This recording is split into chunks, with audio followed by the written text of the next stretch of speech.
Remand లో ఉన్న మాజీ మంత్రి వైసీపీ నేత సీదిరి అప్పలరాజును ములాఖత్ లో కలవడానికి వైసీపీ అధినేత మాజీ ముఖ్యమంత్రి జగన్మోహన్ రెడ్డి ఇవాళ శ్రీకాకుళం వెళ్తూ ఉన్నారు. వైసీపీ మొదటి నుంచి ఆరోపిస్తోంది సార్, సీదిరి అప్పలరాజు అరెస్టు అనేది కక్షపూరితము, కావాలనే ఆయన కేసులో ఇరికించారు, జైలుకు పంపించారు అని చెప్పేసి కూటమి నేతలు అంటూ ఉన్నారు సార్. క్రిమినల్స్ కు మద్దతుగా ఉండడం జగన్ కు మొదటి నుంచి అలవాటు అని చెప్పేసి. వాస్తవంగా కూటమి ప్రభుత్వం అధికారంలోకి వచ్చిన తర్వాత చాలా మంది వైఎస్ఆర్ కాంగ్రెస్ పార్టీ కీలక నేతలు అరెస్ట్ అయ్యారు. సో ఆ జైలుకు వెళ్లే జగన్మోహన్ రెడ్డి చాలా సందర్భాల్లో ఆయా నేతలతో ములాఖాత్ కూడా అయ్యారు. సో సీదిరి అప్పలరాజును ఇవాళ పరామర్శించబోతూ ఉన్నారు జగన్మోహన్ రెడ్డి. అది రోడ్ యాక్సిడెంట్ కేసు చేసింది సీదిరి అప్పలరాజు కొడుకు. తండ్రి అతన్ని కాపాడే ప్రయత్నం చేశాడనేది ఆరోపణ అంటే ఇప్పుడు నిందితుల దశలోనే ఉన్నాడు తప్ప నేరస్తుడుగా నేమ్ రుజువు కాలేదు. ఆ మాట కడితే ఇవాళ association for democratic reform data ఉంది. మీకు చంద్రబాబు నాయుడు పైన కూడా బోలెడు క్రిమినల్ కేసులు ఉన్నాయి, మీకు ముఖ్యమంత్రుల పైన క్రిమినల్ కేసులు ఉన్నాయి, మినిస్టర్ల పైన కేసులు ఉన్నాయి, ఎమ్మెల్యేల పైన కేసులు ఉన్నాయి. కేసులున్న ప్రతి ఒక్కరిని మనం నేరస్తులు లేము. కేసులుంటే అది అక్యూజ్ నిందితుడే తప్ప నేరస్తుడు కాదు. అందువల్ల మీకు కేసు క్లియర్ గా పొలిటికల్లీ మోటివేటెడ్ అర్థమవుతుంది. లేకపోతే ఒక యాక్సిడెంట్ కేసులో ఒక వ్యక్తిని అరెస్ట్ చేసి లోపలేసడం అనేది చాలా రేర్ గా జరుగుతుంది మనకు. అది కూడా యాక్సిడెంట్ అతను చేసింది కాదు, కొడుకు చేసింది. కొడుకును కాపాడే ప్రయత్నం చేశారన్నది ఆరోపణ. సో అందువల్ల మీకు పెట్టిన కేసు చూస్తే ఆరోపించబడ్డ నేరానికి పెట్టిన కేసు తీవ్రత కూడా చాలా తేడా ఉంది. అందువల్ల దాని పొలిటికల్లీ డైమెన్షన్ ఉంది కనుక పొలిటికల్ గానే ఆ ప్రత్యర్థులు ఎదుర్కొంటారు. అందులో జగన్మోహన్ రెడ్డి మొదటి నుంచి కూడా ఎత్తుగడేంటి, ఆయన రాజకీయ పుట్టుకనే ఓదార్పులతో మొదలైంది. మీకు ఆయన పొలిటికల్ వెపనే ఓదార్పు యాత్రలతో స్టార్ట్ అయింది. ఆయన ఎన్నికల్లో సక్సెస్ అయింది కూడా ఈ ఓదార్పు యాత్రలతోనే సక్సెస్ అయ్యారు. సో అందువల్ల ఆ ఓదార్పు పాలిటిక్స్ జగన్ ఇప్పటికీ కూడా కంటిన్యూ చేస్తూనే ఉన్నాడు.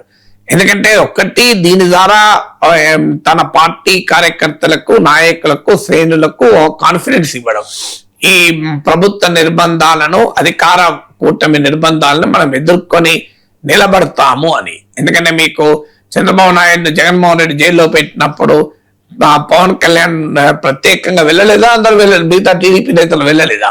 అచ్చెన్నాయుడిని జగన్ జైల్లో పెట్టినప్పుడు టీడీపీ నాయకులు వెళ్ళి పరామర్శించలేదా? అందువల్ల ఒక రాజకీయ పార్టీ మరో రాజకీయ పార్టీతో వ్యవహరించేటువంటి స్వభావం ఇది. జగన్ టీడీపీ నాయకుల పైన కేసులు పెట్టినప్పుడు టీడీపీ అలాగే వివరించింది.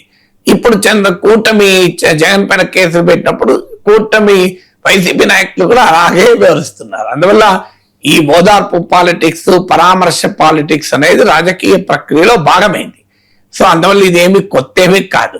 అయితే జగన్మోహన్ రెడ్డి ఏంటంటే ప్రతి అంశాన్ని కూడా ఒక బల ప్రదర్శనగా మార్చి పబ్లిక్ మొబిలైజేషన్ ద్వారా తన స్ట్రెంగ్త్ ను, తన రిలవెన్స్ ను పొలిటికల్ స్పేస్ లో ప్రదర్శించడం అనేది ఆయన స్టైల్ ఆఫ్ పాలిటిక్స్. అది మీరు మిర్చి రైతులు కానీ, మామిడి రైతులు కానీ, పొగాకు రైతులు కానీ, అది సీదిరి అప్పలరాజు పరామర్శ కానీ, అంబటి రాంబాబు పరామర్శ కానీ, ఏదైనా స్టైల్ ఒకటే. ఆ స్టైల్ ఏంటంటే తన నాయకత్వంలో ఒక పెద్ద బల ప్రదర్శన చేయడం అనేది. సో ఈ పొలిటికల్ వెపన్ అనేది జగన్ వాడుతూ ఉంటాడు. ఇప్పుడు దీని కల్మినేషన్ ఓదార్పు యాత్రల, ఈ పరామర్శ యాత్రల, నిరసన యాత్రల కల్మినేషన్ మీకు పాదయాత్ర స్టార్ట్ అవుతుంది 2027 డిసెంబర్ లో అనుకుంటాను. ఆల్రెడీ అనౌన్స్ చేసే షెడ్యూల్ ప్రకారం పాదయాత్ర మొదలవుతుంది. అంటే ఈ యాత్ర మొబిలైజేషన్ టాక్టిక్ అనేది జగన్మోహన్ రెడ్డి మొదటి నుంచి చేస్తున్న పని. ఆంధ్రప్రదేశ్ రాజకీయాల్లో మీకు రాజశేఖర్ రెడ్డి పాదయాత్రతో మొదలైంది. ఆ తర్వాత చంద్రబాబు నాయుడు మీకోసం యాత్ర, నారా లోకేష్ యువగలం యాత్ర, మళ్ళీ జగన్మోహన్ రెడ్డి మధ్యలో పాదయాత్ర, ఇప్పుడు పాదయాత్ర. అందువల్ల ఈ ఓదార్పు యాత్ర, పరామర్శ యాత్ర మీకు అలాగే పాదయాత్ర, this a part of the political lexicon of Andhra Pradesh.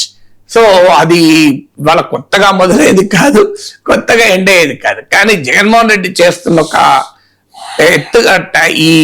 ఈ టాక్టిక్స్ లో ఒక డైమెన్షన్ ఏంటంటే పబ్లిక్ ఇష్యూస్ మీద చేసేటప్పుడు ప్రజల్ని ముందు పెట్టాలి. అక్కడ కూడా పొలిటికల్ స్లోగన్స్, పొలిటికల్ స్ట్రాటజీనే ముందు పెడుతున్నాడు. సో అది అంత పెద్ద రిజల్ట్ ఇవ్వదు. ఇప్పుడు మీకు ఉదాహరణకు హామీల అమలు పైన పెద్ద ఉద్యమం నడిపారు. దానికి మాకు పింఛన్లు కావాలి, ఎప్పుడు ఇస్తారు పింఛన్లు అని ఉద్యమం మొదలు పెడితే మీకు పింఛన్ రాని ప్రతి ఒక్కరూ రియాక్ట్ అవుతారు. ఎప్పుడు ఇస్తారు పింఛన్? ఎందుకంటే కూటమి ప్రభుత్వం వచ్చాక ఈ 2.5 ఏళ్లలో మీకు 60 ఏళ్ళు నిండిన వారు చాలా మంది ఉంటారు కదా, వాళ్ళకి పెన్షన్స్ రావడం లేదు. అలాగే ఈవెన్ కొన్ని సెక్షన్ల ప్రజలకు తక్కువ వయసు కూడా ఇస్తామన్నారు, వాళ్ళకి ఇవ్వలేదు. మరి పెన్షన్లు ఎప్పుడు ఇస్తారు? కొత్త రేషన్ కార్డులు ఎప్పుడు ఇస్తారు? ఇలాంటి ఉద్యమాలు కనుక నడిపితే వైసీపీకి ఉపయోగపడేది. కానీ దాన్ని కూడా పొలిటికలైజ్ చేసేసి వెన్నుపోటుకు 2 రోజులు అని చెప్పి దాన్ని ఒక రాజకీయ నినాదంగా మార్చేసే వరకు దాని ఇంపాక్ట్ తగ్గిపోతుంది. మీరు రైతుల విషయంలో కూడా అదే, మిర్చి, మామిడి, పొగాకు, ఆక్వా, రైతుల ఇష్యూలు, రైతుల పోరాటాలు, రైతు డిమాండ్లు ముందు కాకుండా అక్కడ కూడా మళ్ళీ జగన్మోహన్ రెడ్డి బల ప్రదర్శనే ప్రధానంగా. ఆయన చుట్టూ రాజకీయ సమీకరణ చేయడం, సమస్య చుట్టూ సమీకరణ చేసినప్పుడు దానికి పొలిటికల్ స్ట్రెంత్ ఎక్కువ ఉంటుంది.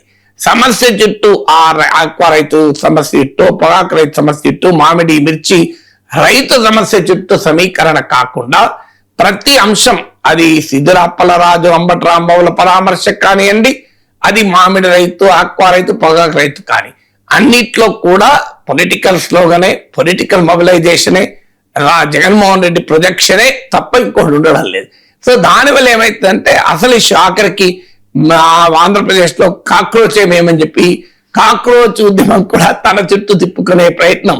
అంటే భూమి తన చుట్టూ తాను తిరుగుతూ ఉంటుంది, సూర్యుని చుట్టూ కూడా తిరుగుతూ ఉంటుంది. కానీ రాజకీయ నాయకులు ప్రజల చుట్టూ తిరగాలి. సో ప్రజల చుట్టూ తిరగకుండా రాజకీయాలు తన చుట్టూ తాను తిప్పుకుంటే దాని ప్రయోజనం కంపారిటివ్లీ తక్కువ ఉంటుంది.